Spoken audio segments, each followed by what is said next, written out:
Red and black, silver breeches, a little extra. Last time they suited up as Georgia Bulldogs and put that G on their helmet. They were successful. They were winners. That's what Georgia is, and everybody in the SEC East is jealous. Well, our opportunity to play another game against a top 10 opponent. Their record is one of the top 5 in all of college football. We're going to face a lot of challenges. They got a very balanced offense. We got to attack them in all facets of the game and be able to take away what they do well. We certainly know what our point of view is. Cincinnati will kick it off. As you heard a few moments ago, they won the toss. They deferred to the second half. So it'll be Cole Smith to kick it away. He was the hero from last week, or a couple of weeks ago, actually, when they won the AAC championship. You heard Scott Howard say the word hero. Georgia understands what heroes are, and they've had heroes in their history, and they've got to have some to win. And they had some against Cincinnati. They had some gut. As Dabo Swinney would say, they brought their own guts. With the walk-off 34-yard field goal to win it over Tulsa, as we watch it from the Piedmont Healthcare radio booth here at Mercedes-Benz Stadium. Kieris Jackson is the deep man for Georgia, and we are underway here in Atlanta, the Peach Bowl 2021. Kickoff taken on the goal line by Kieris. Straight ahead return to the 15. Okay, let's stop right there, because the Florida fan needs to put the Vaseline down, because he just said Peach Bowl. Ooh, they're drooling. Now, it was an off year for us. Peach Bowl's good. We're happy for what we got. We showed up and we played. What'd you guys get? Sugar Bowl? Yeah, I guess that's worth getting excited about. A little bit to his right, bumped at the 17 and down around the 18-yard line. That's where Cincinnati will make the tackle. Man in motion to the near side is McIntosh. Play fake Daniels, rolls out right, hits the tight end Fitzpatrick at the 25, and he's flipped up in the air at the 30-yard line. Maybe. Did you hear that? Fitzpatrick.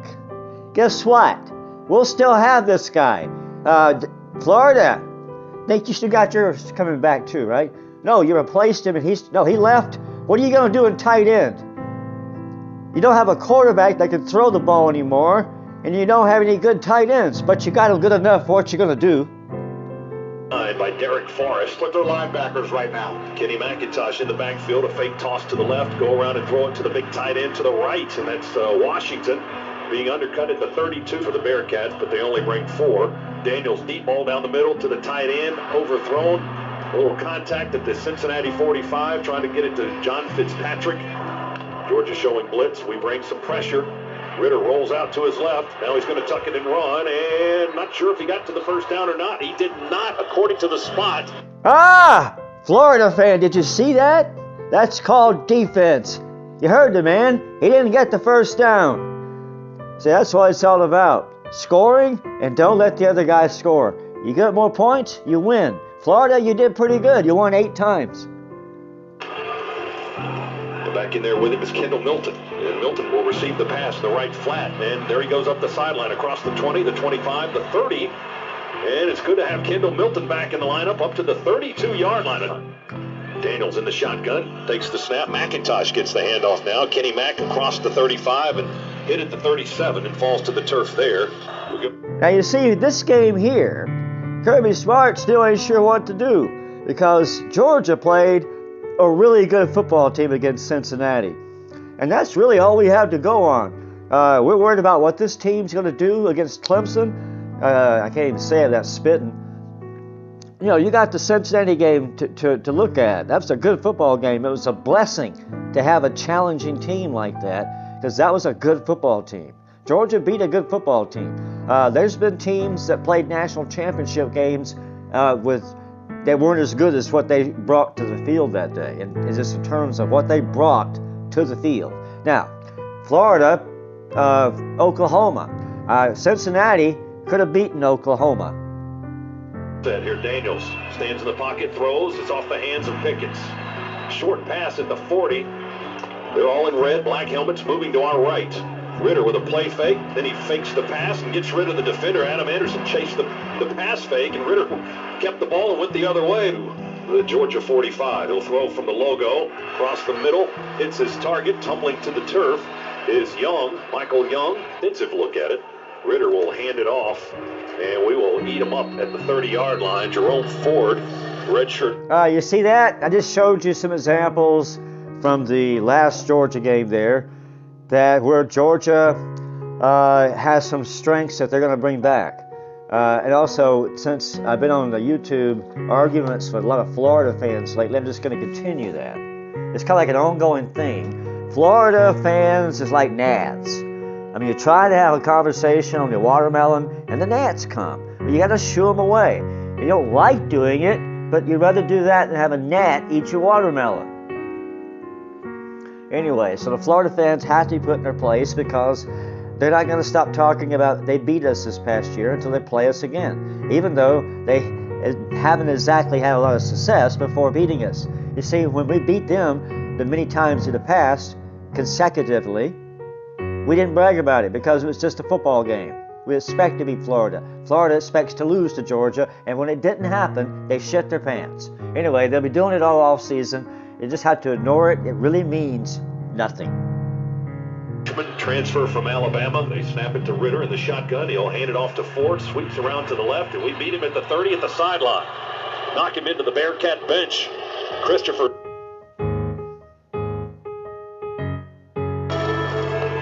This year's team not going to be the same next year, so we just got to show the guys who are here now. Pressure from the back. Let's ease. Oh, GALORE. Let's ease with the squeeze. Daniels in the pocket. Quarterback in motion back to the near side. Daniels sets up to throw. He will throw as he's being pressured. And caught, I think. Pickens sliding down at the 19. George Pickens. Yeah, that's a catch. Pickens. Boy, what composure by JT Daniels as well. Had all kinds of heat on him. Somehow able to loft that ball over the second level of defenders while he's getting hammered and taking. All right, did you hear that, Florida? George Pickens, guess what? He's coming back. JT Daniels, the guy that threw the ball, he's coming back.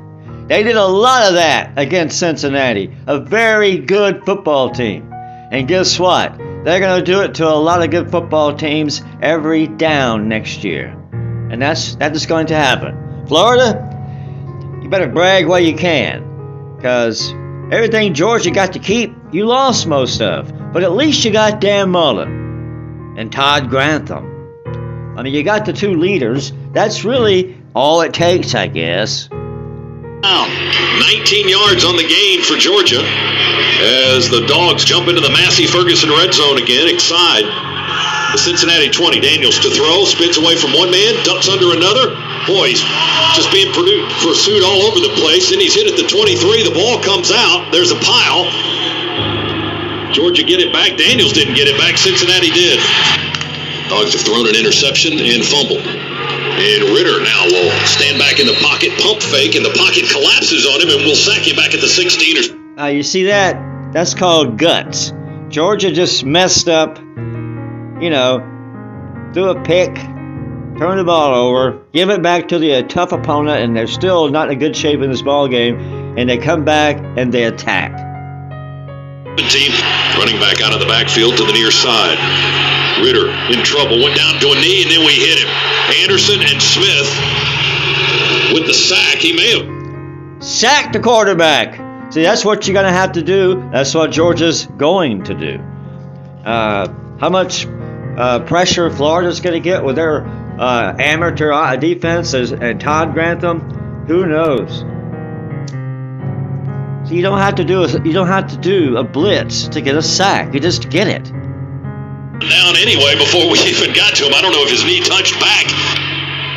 Daniels in the shotgun, stands in the pocket, wants to go deep, far so near sideline, and Pickens is the target, runs out of room, out of bounds, and complete. Eyes on Cincinnati, so a free play. JT Daniels saw it, took a shot.